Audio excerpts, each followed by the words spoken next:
Hello guys, Sir Granulot here. As I go through my last two monoliths slash maplets slash dungeons, depending on how you want to call them, I wanted to make a video to share my thoughts about Last Epoch, because it's a game that I've been enjoying a lot, and I will be playing a lot of this in the future, both on stream and in terms of general YouTube content creation.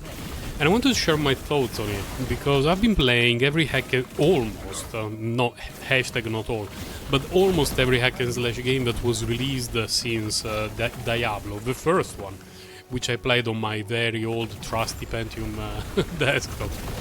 And if we're talking about the current hack and slash games, most people would agree that Path of Exile is the best one, although probably not the most approachable one of the lot, while Diablo 4 is absolute garbage and everyone should stay away from that. Sometimes I feel like there are some people who have Stockholm Syndrome about Diablo 4 and they just hope that it will get better, a bit like an abusive companion. And then there are the journalists doing air quotes that want to be on the good side of Blizzard so that they can be invited at BlizzCon, and they will say, oh yeah, this changes everything. It doesn't change everything. It's a third of a game, so let's just forget about Diablo 4. Let's go back to Last Epoch though. The feeling that I have about Last Epoch about 35 hours-ish into the game is that it was clearly designed by people who like hack and slash games, and that they had a clear idea in how the pacing and the rhythm of a hack and slash game should be. The mechanics of the game are pretty in depth, but they're not like PoE, so you do not require a university degree to understand what's going on in PoE. You don't need to study it for months to understand all the intricacies of all the seasonal mechanics that were introduced, their interaction with the skill tree and all this sort of stuff. There is a lot of depth in Last Epoch, both in the skill tree of the skills and the character skill tree and the crafting, and I guess we're kinda safe here. I just want to quickly show what I'm talking about. There is not a huge amount of skills available to each character, but each skill has its own skill tree. And what you pick here will not only make it stronger, but also potentially change it a lot. Like, for example, this one is Frost Wall, and you will be thinking, haha, cold damage.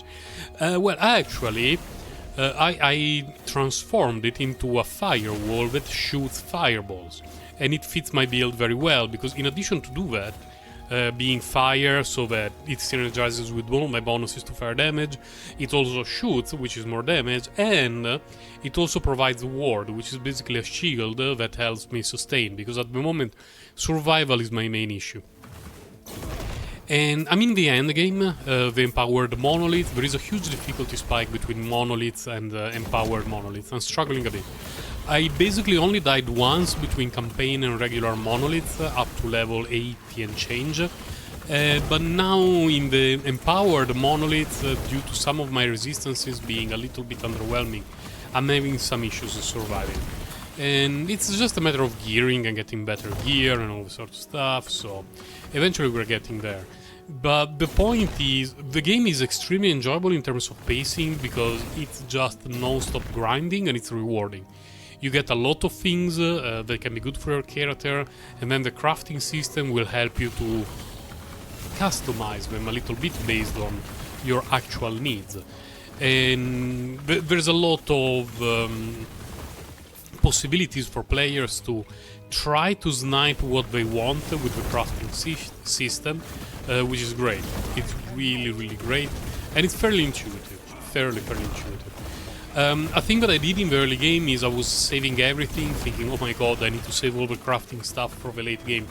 The truth is that there are a lot of components that you can use early on in the game to make your life easier, because they're extremely easy to come by. And I should have done so. I kinda crippled my character, but it is what it is. It's late to worry about that.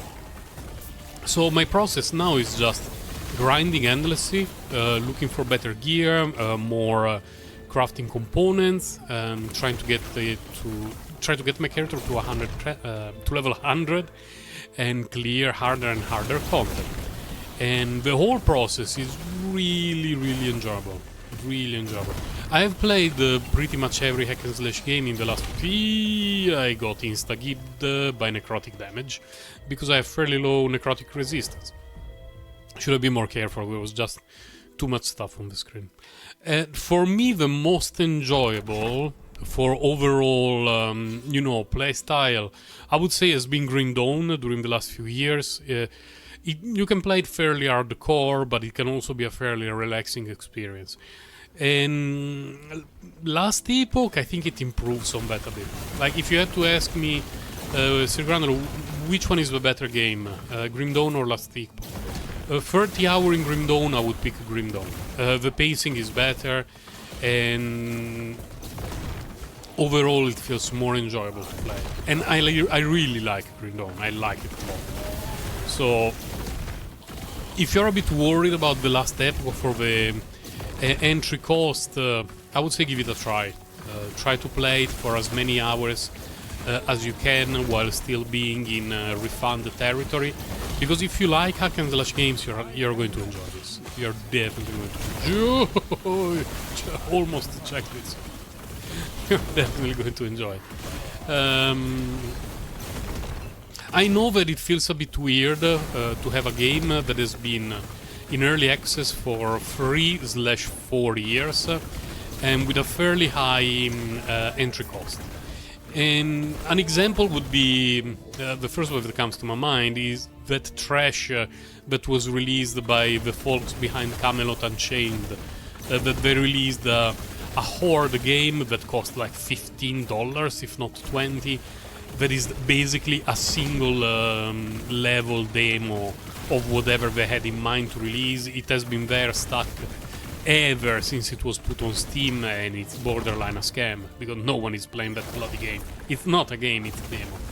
And so having to spend $30 or $25 or whatever it may cost you could look a little bit daunting for an early game access, but this is pretty much a finished game. There can be they can add more content in the main campaign. And you know, in a hack and slash game there is always room for new mechanic and new gear and all this sort of stuff. But in general it's a fantastic game that is as enjoyable as it is now.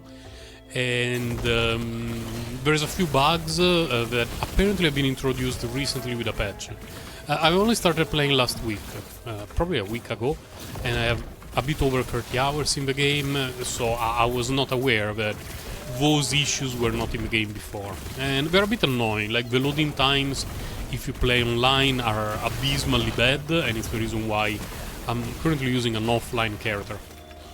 Although through some black sorcery you can see the chat every now and then showing up in the bottom left of the screen. Don't ask me how they do that, don't ask me, I have no clue. But 100% recommended.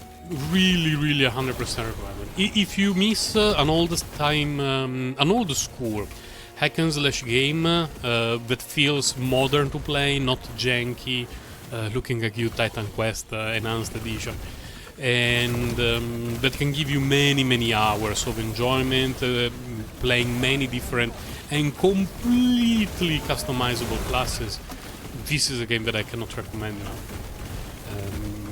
For me, in its current state, is more enjoyable than Path of Exile, just thanks to its approachability. Based on how many hours you can invest into a game daily, Path of Exile may be better, or Last Epoch could be better. Also, Path of Exile has the trading system, which is not introduced in the Last Epoch yet. The devs mentioned that they have plans to have a trading system, but it's not there yet. And I'm not particularly concerned about that because I enjoy finding stuff. You have to understand that when I was young, you had to find the stuff by yourself, and you could not even craft it. So anything feels an improvement compared to what I was raised with. Man, I feel like such a boomer. But bloody exaltation. What kind of damage are you dealing for hitting me so hard? Because my weaker resistances are void and poison, and this guy looks like he's dealing lightning damage, but my lightning resistance is basically at the cap. So I'm not sure which of his skills every now and then tends to obliterate me, but so far so good. We cleared it. There is another little piece of garbage here approaching my direction, then I will be leaving. We're done. We're done enough for this, yeah. We can move to the next area. But that will be all for the video. It's what, 10 minutes? Yeah, 10 minutes is about enough to express my thoughts on the game. There is no need to give you a proper introduction of the game. There's a ton of videos, and I think that a couple of days ago Asmon even made a video about Last Epoch, so there is going to be 25 million content creators sharing stuff about the Last Epoch now. Thank you, Asmon, for making a video like 48 hours after I purchased the game. Asmon senpai. But absolutely recommended. I will be streaming the game a lot during my bi-weekly streams. This week there was no stream due to a holiday. I will be streaming this Monday, I mean. I will be streaming Thursday. It will be some daily stuff, you know, kind of derail, following by probably 3 hours of grinding here in the Last Epoch. Following week, no stream Monday. Again, there's another holiday. And then we should be back on track with my bi-weekly streams on Monday and Thursday at 8 AM Tokyo time. Bye guys, take care.